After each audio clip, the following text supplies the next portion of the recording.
Hello mga ka-cooking. Ayan, for today's video, magluluto naman tayo ngayon ng sarsyadong isda with my own version. Pero medyo kakaiba yung aking sarsyado. So, for the first time, of course, kailangan natin iprito yung isda.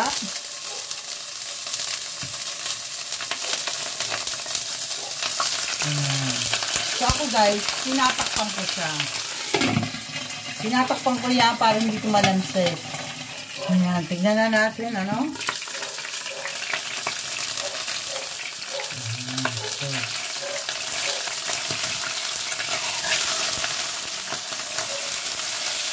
Ayan. Ganyan yung aking style, no?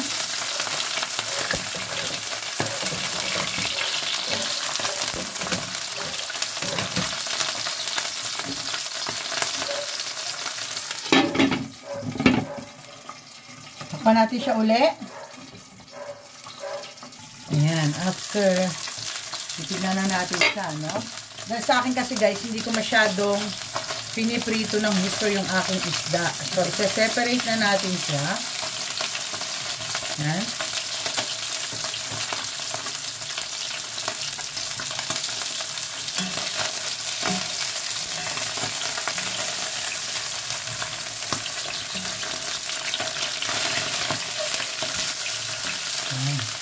So, ganyan lang ako magprito ng isda kasi dahil sarsyado naman siya, guys. So, ilalagay na natin yung iba pang ingredients, no? Ayan, tatanggalin na natin siya, guys. Kasi ilalagay na natin yung ibang ingredients. So, ganyan lang ako mag-ano ng isda. Ngayon, lalagay na natin yung ating sibuyas, no? At bawang. Pagsasabayin na natin yung ating sibuyas at bawang. So,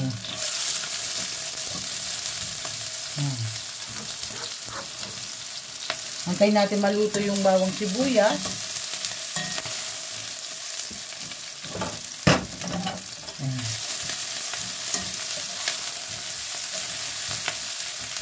Sabi ko nga sa inyo guys, iba ako mag-sarsyado. So, ganito ako maggawa. Own version ko.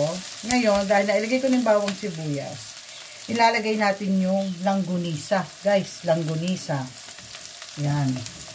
So, maglalagay tayo ng langgunisa dito sa sarsyado natin.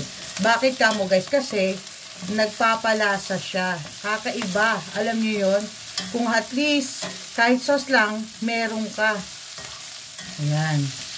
So, ganyan ako gumawa ng sarsyadong isda, guys. Very special siya. Kasi, kukuha tayo ng lasa dito sa langgunisa. Ayan. So, hayaan lang natin silang makombine, pare-pareho, yung bawang sibuyas at yung longganisa. Dito kung saan natin siya iniluto, no guys? Kasi, masarap ka ang ganitong klase. Subukan nyo guys, para at least alam nyo. So, ito yung aking version, no? Ginagawa ko to lagi. Para at least yung ating sarsyado kakaiba. Magiging very special siya. Kasi yung lasa niya guys, no? Iba. Ayan. Pag naluto na ng konti yung ating sibuyas, saka yung ating bawang, saka natin ilalagay yung ating fresh tomato guys. Ayan guys, no? Ilalagay na natin yung ating kamatis. Fresh tomato guys yung aking ginamit na sauce, no? Kumbaga, alam nyo guys, kasi pwede din tayong gumamit dito, alam mo, ng isang klaseng tomato sauce, no? Kahit yung tomato paste magkaroon lang siya ng sabaw. Pero, sabi ko nga sa inyo guys, ganito ako magsarsyado, no? Mamaya, makita nyo siya.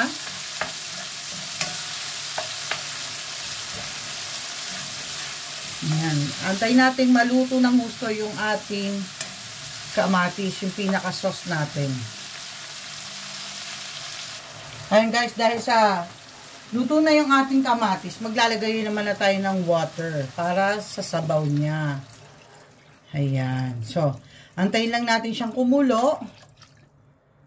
And then after, ilalagay na natin yung Ayan. So, ilalagay ko na yung fish, guys.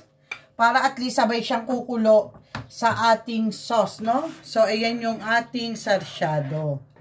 Pakukuluin lang natin siya ng pakukuluin. And then, after, ilalagay na natin yung itlog. Ayan. So, ilagay na natin yung ating fish. Ayan, guys, no?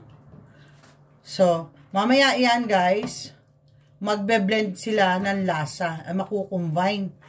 Guys, grabe, pag natikman nyo yung ganitong luto, guys, nako, mag-e-enjoy kayo. Mamaya, ilalagay natin yung ating itlog, no? Na binate. So, ito na yung ating itlog, ano? Ayan. So, antayin lang natin siyang kumulo ng kumulo. Ayan, guys, after 15 minutes, no? Ayan. So, ito na yung ating sarsyado. O, diba?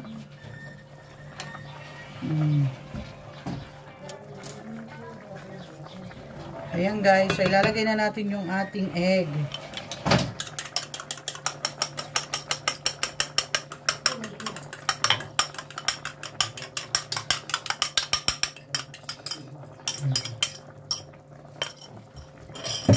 Ayan, guys. So, ito yung ating special sarsyado. So,